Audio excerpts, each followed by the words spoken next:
evening, good evening, good evening. Welcome to another episode of The Squad. I'm your boy John. I'm Chrissy. And tonight's episode will be on trust issues. But before we even get into that, make sure you guys subscribe, like, share, and leave some comments for us, okay?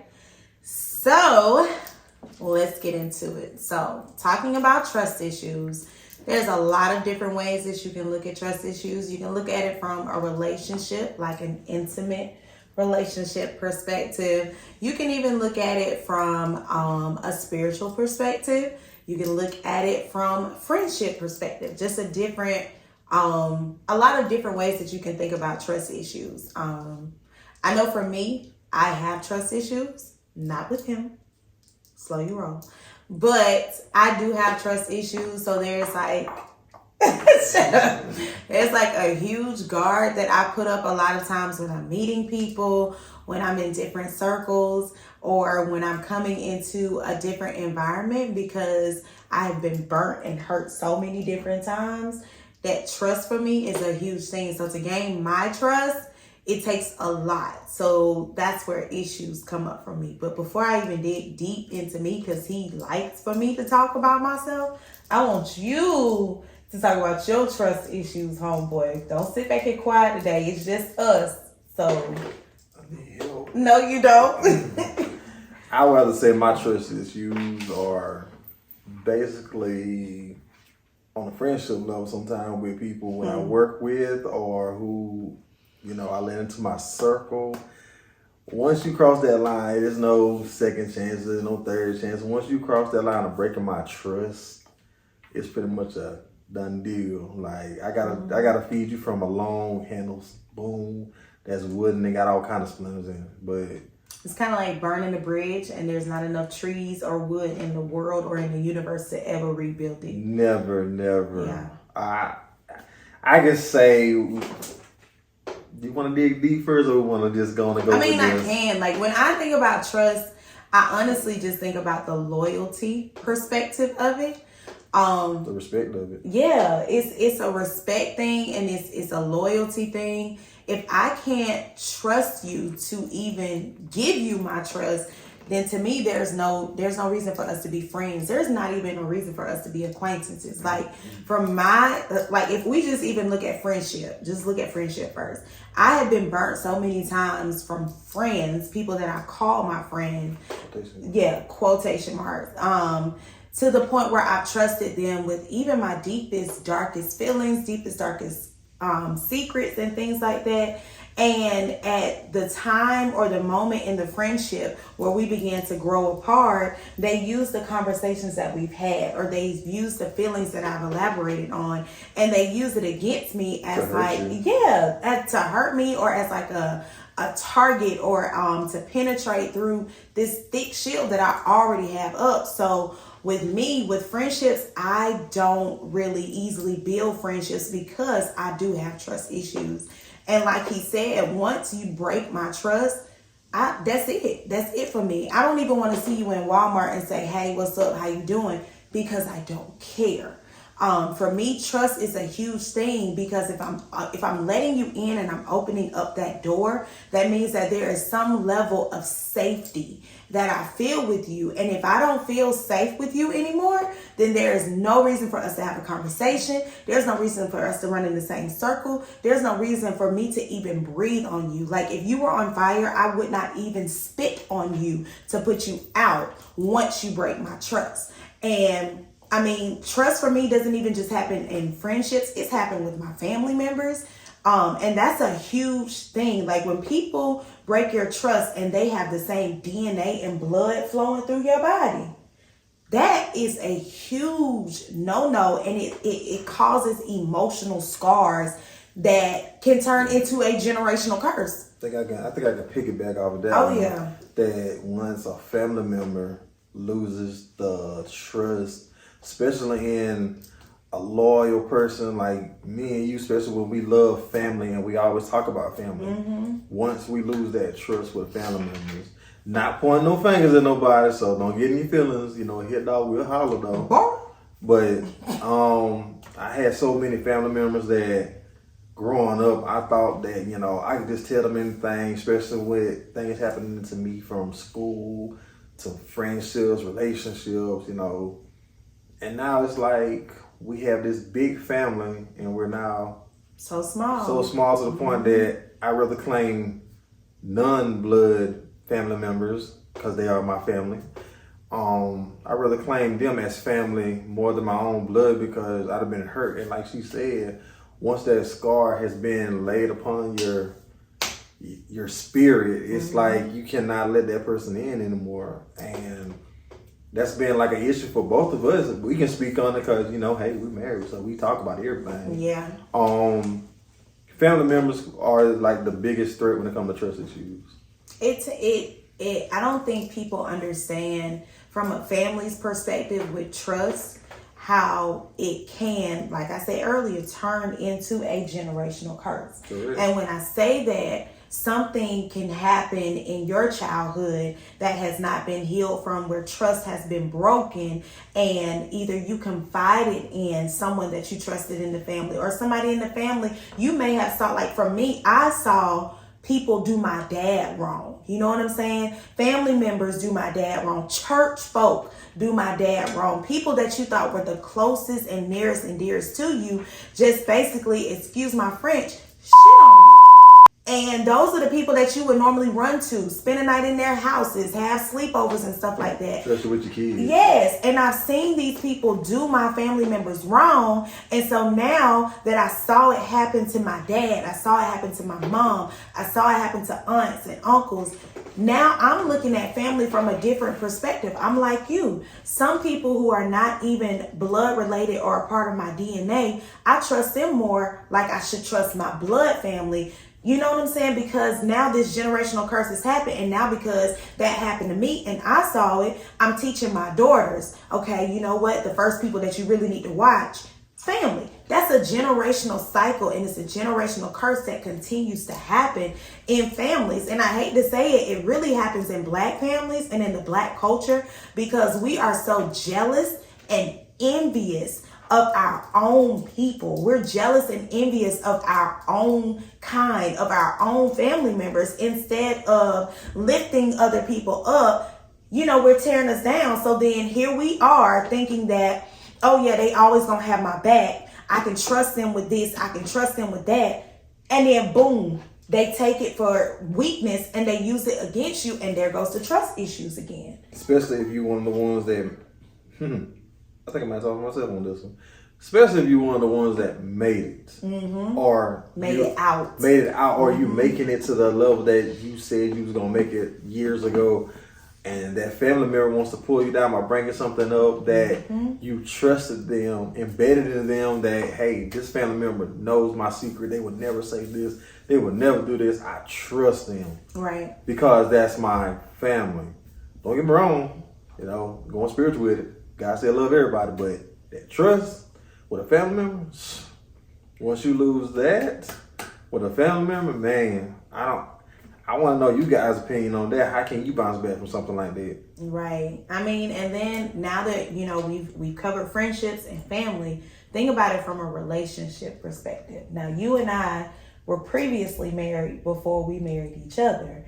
And the biggest issue that he and I talked about when we first even started dating was the trust factor. And I told him from Jump Street, if I can't trust you with my heart, I can't trust you with anything. And I came into this relationship with 4 daughters. So they had to see mommy build trust for someone that they didn't know. I had to be able to trust this man around my children, because in the past, and I'm just going to put it out there, I don't even care if he sees it or if somebody send it back to him. I don't care. Share it. I don't care.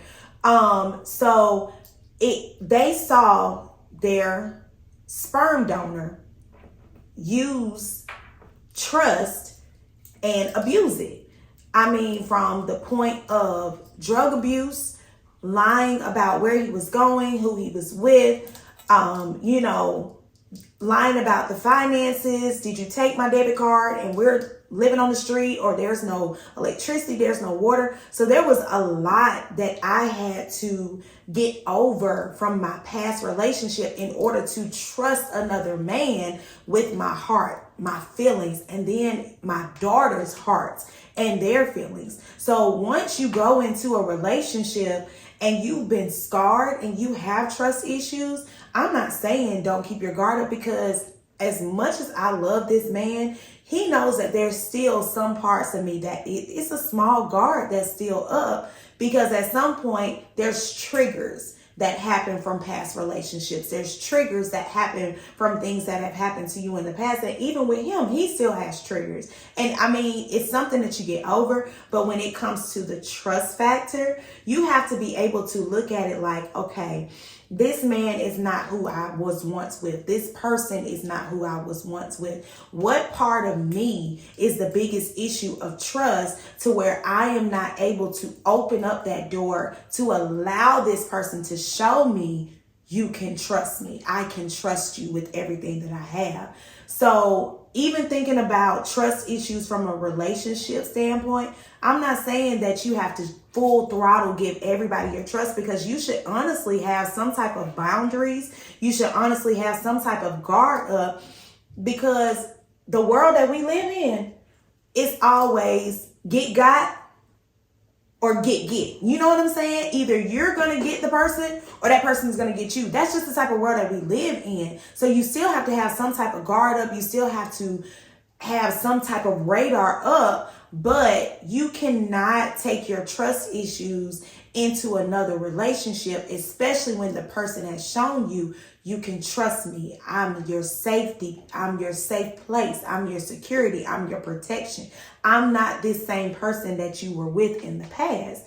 So it was hard for me to do it, but I can honestly say that there is a big growth part of getting over your trust issues. You can't always hold on to those issues from the past that create this big bubble or dark cloud of I can't trust nobody. Because at some point you're going to have to trust somebody. You're going to have to trust yourself to trust other people.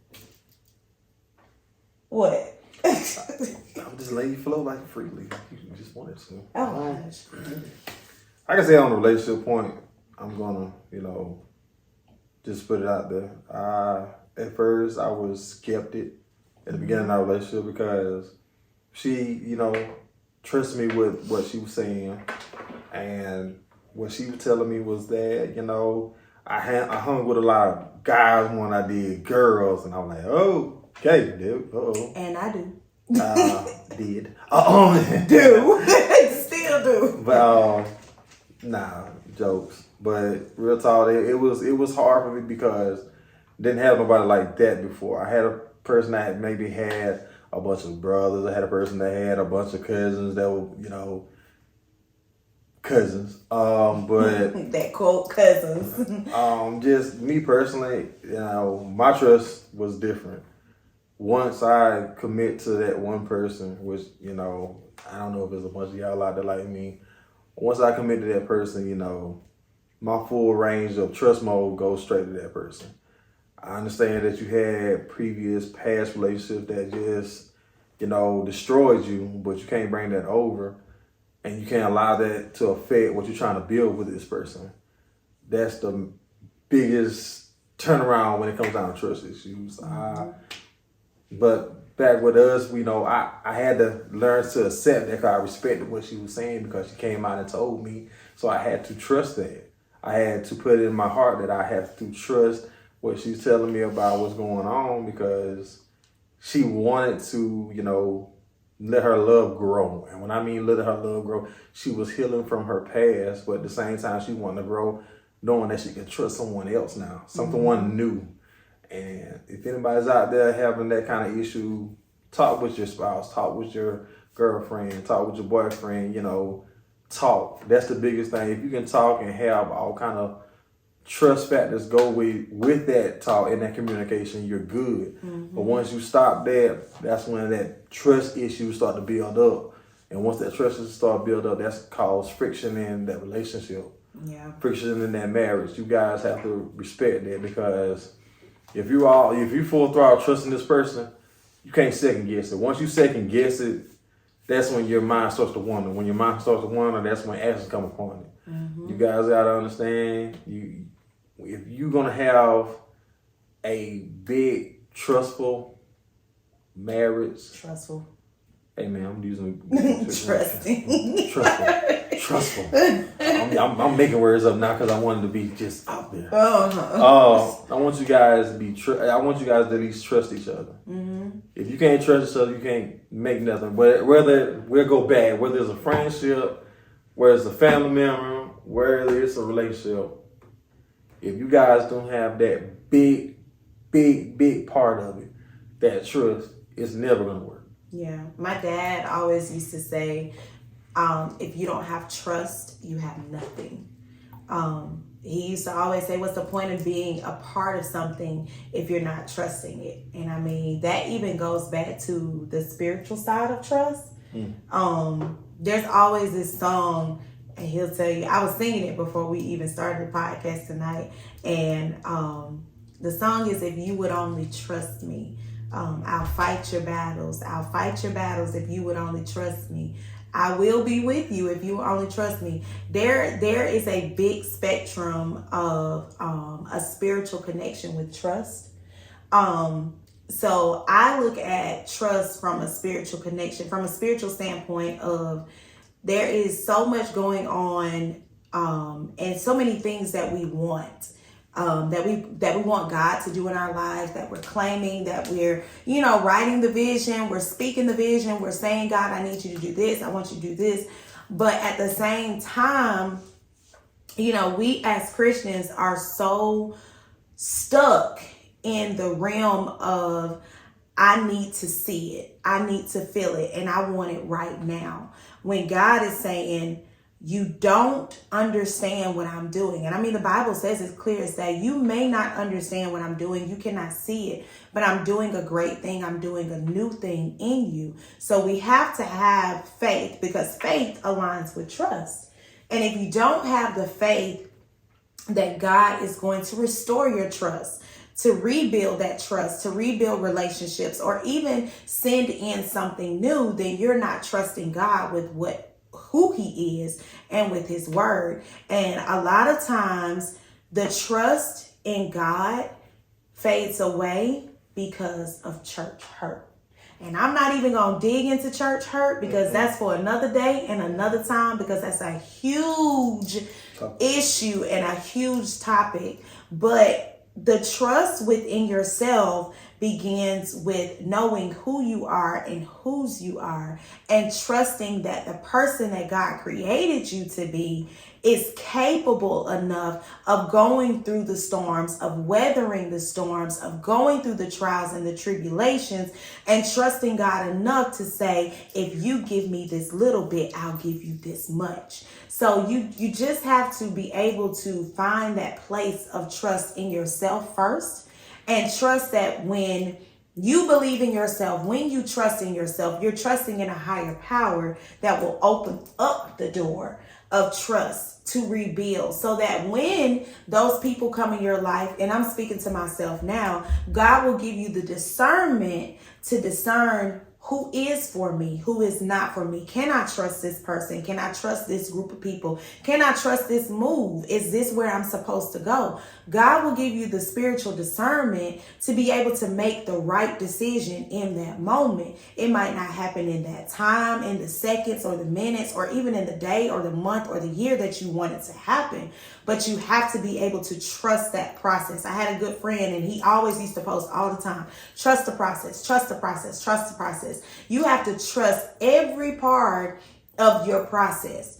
Even going through trust issues, you have to trust every part of that process of going through the trust issues. You have to be able to open up your eyes and say, what part did I play in this to where now I have trust issues? Because at some point, we all play a part, regardless if we are the enabler, regardless if we are the person that's at fault, regardless if we let our guard down too far. There is some part of the issue that makes the trust issue our fault as well. And that comes with, like we said in the other podcast, accountability and responsibility for the role that you play in everything that you do. So whether it's at home, work, or wherever you're at, it plays a big part when it comes down to that. Because if you're not trusting, like you said, in the process, because you have to, in order to be progressive in something, you have to trust the progress first. And to be honest with you guys, you have to believe and you have to trust yourself going into that. Trust that when the bad come, are you still trusting the process? You know, can you trust this process still? And once you get to that level of, I'm gonna keep going because I'm trusting in the process. Like I said, whether it's work, relationship, whatever it is that you're trusting in, you putting your full throttle of trust in, you gotta believe and keep going that wherever it's up or down, you gotta have that trust of knowing that it's still gonna be great as long as you trust in yourself first. I know. You guys just have to reevaluate your trust issues and be sure that when you're looking at the trust issues, you first look at yourself and then look at the overall situation. Because oftentimes once we take a step back from the overall situation and we analyze every part of it, bits and pieces will come back to you to show you why you are having these trust issues. And then you can govern yourself accordingly and make the necessary adjustments needed the next time this issue might present itself. Because I'm not going to lie, it's going to present itself multiple times with different faces. It's always going to do that. That's just how the enemy works. I mean, it really comes at the most sudden moment. Like, wow. And you're like faced with it. Now you're trying to, how we said the other day when it happens to us, what was that word? I mean, it's like it always hits you smack dead in the face when you're at your highest point. It's like I can see the finish line is coming, and then boom, here comes an issue that breaks your trust. And now you're sliding back into a slump, which then creates depression, which then creates anxiety. And now you're stuck into this slump trying to figure out where you went wrong and all this other kind of stuff. It's going to happen, but you have to embrace the entire issue of trust and move on from it. You cannot hold on to it. Can't shut down either. And I know we always talk about forgive and forget, forgive and forget. Listen, I'm one of them people. I'm going to forgive you because the forgiveness is not for you. The forgiveness is for me. But I ain't going to forget the lesson that I learned from what happened. So, yes, forgive. Don't forget the lesson. What do you say? Fool me once, shame on you. Fool me twice, shame on me. I'm just at this place in my life where my peace and my serenity and my whole spectrum of it just means too much for me. And I guess that's something that I need to work on. It just means too much for me. Shut up. I know. It's just something that I probably need to work on because, I mean, being honest with you, I don't trust a lot of people. My circle is very small. I don't keep a lot of people in my business. I don't put it out there. And it's so small, it's smaller than a period. Like, I just don't. But I have to be able to, like I said, analyze the entire situation and think about the role that I played in it. You good, boo thing? Well, I'm good. Good. I'm just hoping we can reach some of you guys, help some of you guys, try to get y'all on that level of understanding that trust is the main factor when it comes down to anything you do in life, whether it's friendships, whether it's at your job, whether it's relationships. You guys gotta understand, trust is a major issue. Without trust, you have nothing. All right, guys, so it's been real. It's been fun. Once again, remember to like, share, comment, and subscribe. We have enjoyed you guys so much. And we look forward to seeing you next time. So, I am your girl, Chrissy. And I'm your boy, John. And again, this is The Squad.